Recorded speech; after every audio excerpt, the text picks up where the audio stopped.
La dette publique, encore et toujours la dette publique. Il faut moins de dette publique. Dette publique, dette publique, dette publique. Oui, on a compris. Mais en effet, il y a de quoi la prendre au sérieux, cette fameuse dette publique. Son impact est mondial, et rares sont les pays qui ne sont pas sévèrement touchés. La preuve, la dette publique mondiale n'a cessé d'exploser au cours de ces dernières décennies. Mais pourquoi autant de dettes? Que faudrait-il faire? Il faut moins de dépenses publiques. Plus de compétitivité, un plan d'austérité, tout privatiser. Oula, doucement, vous en êtes bien sûr? Déjà, comment expliquez-vous que autant de pays soient endettés à ce point-là? C'est bizarre quand même. Et pourquoi ne parlez-vous pas du système des réserves fractionnaires?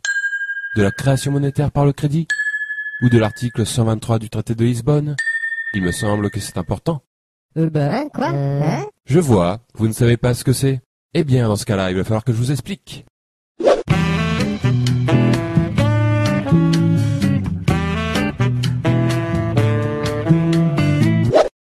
L'économie, c'est comme une baignoire. La monnaie est son eau. La règle est de la remplir avec la bonne quantité. Ni trop, ni pas assez. Quand une économie est en croissance, c'est comme si la baignoire grossissait. Il faut donc rajouter de l'eau, c'est-à-dire créer de la monnaie. Donc une première question s'impose. Comment est créée la monnaie? Les robinets de l'économie, ce sont des banques très particulières, normalement publiques, que l'on appelle des banques centrales.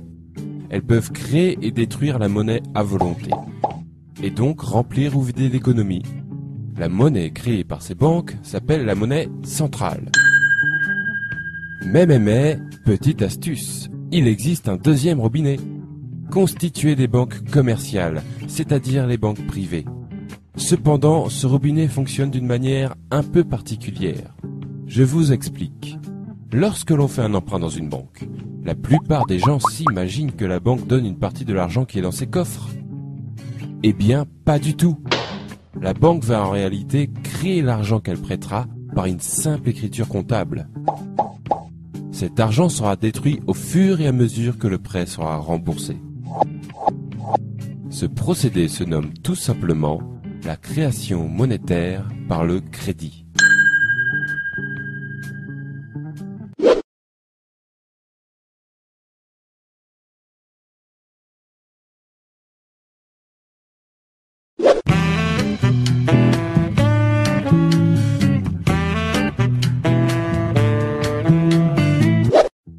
Pour savoir lequel de ces deux robinets coule le plus fort, il faut connaître les règles qui permettent de les tourner. Première règle, l'article 123 du traité de Lisbonne. Il fut un temps où les États se finançaient auprès de leur banque centrale et faisaient donc couler le premier robinet.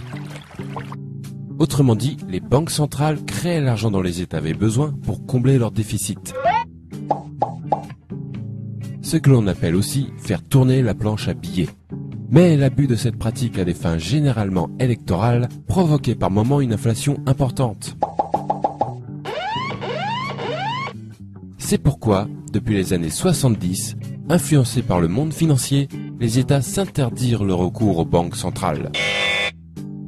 Cette interdiction existe toujours et est aujourd'hui visible dans le traité de Lisbonne, signé par tous les membres de l'Union européenne sous l'article 123. Les États ne peuvent donc plus faire couler le premier robinet, ils utilisent alors le second. Cela veut dire que pour combler leur déficit, les États font désormais des emprunts auprès du marché financier, et plus particulièrement auprès des banques commerciales. Deuxième règle, les réserves fractionnaires. Tout comme les États, les ménages et les entreprises font aussi leurs emprunts auprès du marché financier.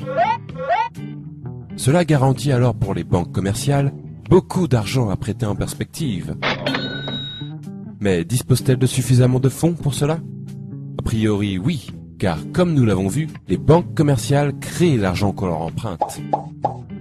Mais il existe une limite, que l'on appelle le taux de réserve. La création ne peut avoir lieu que si la banque possède une certaine quantité de monnaie centrale.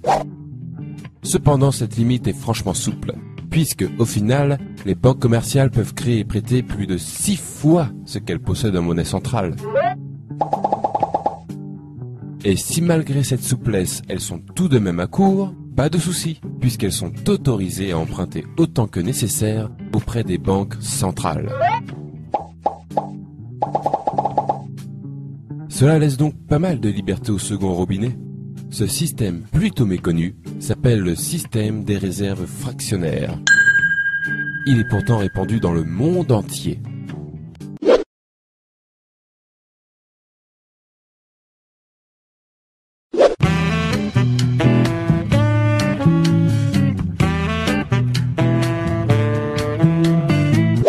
Trêve de robinetterie, revenons à la baignoire. Nous venons de voir que le premier robinet ne sert plus aujourd'hui qu'à alimenter le second. En d'autres termes, la monnaie centrale ne sert plus aujourd'hui qu'un rôle de régulation pour les banques. On peut donc comprendre que la baignoire est alors totalement remplie de la seconde eau.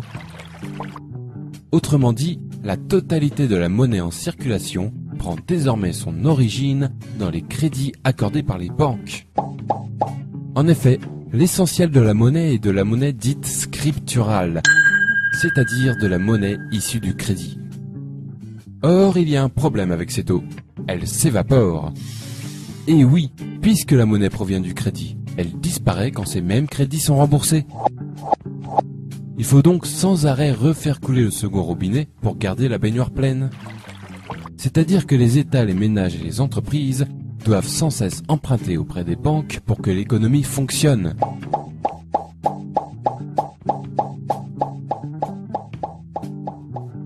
Deuxième problème, cette eau coûte très cher.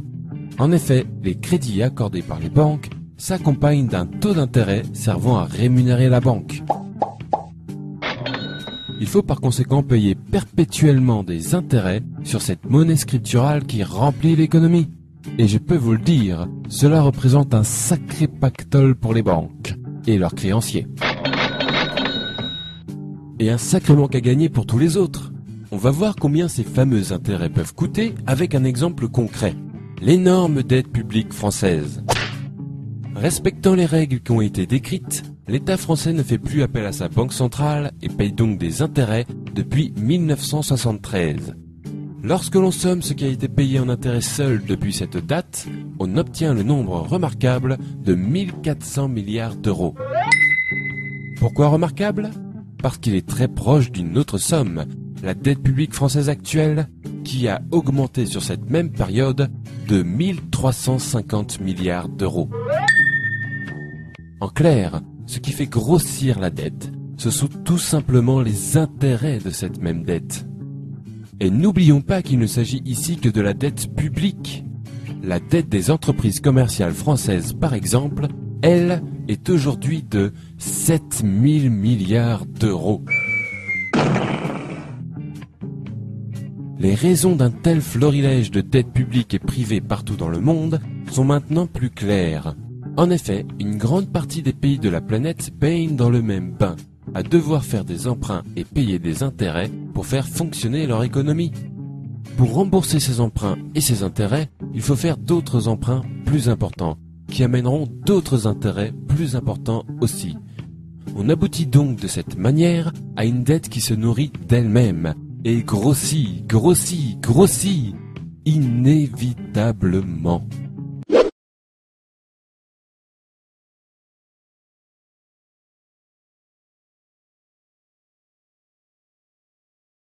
Vous avez déjà dû entendre que la dette publique est provoquée par une mauvaise gestion des dépenses de l'État, ou un manque de compétitivité, et que la seule manière de la résorber est de privatiser l'économie ou d'appliquer des plans d'austérité. Eh bien, sachez que ce sont des conneries. Il est mathématiquement impossible de résorber l'ensemble des dettes publiques et privées sans aborder la question de la création monétaire par le crédit avec intérêt, puisqu'elles en sont les causes naturelles. Si vous voulez résorber la dette, le premier prérequis indispensable est d'arrêter de faire couler le second robinet pour remplir la baignoire et d'utiliser plutôt le premier à bon escient.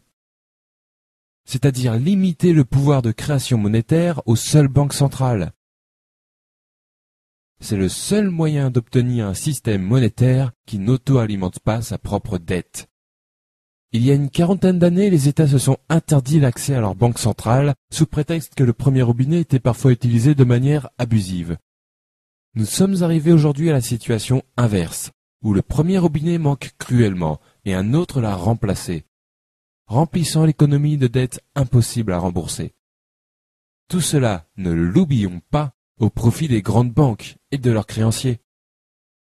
Je trouve déplorable qu'un sujet si crucial ne soit ne serait-ce que débattu par la classe politique, ni ne soit jamais traité dans les grands journaux.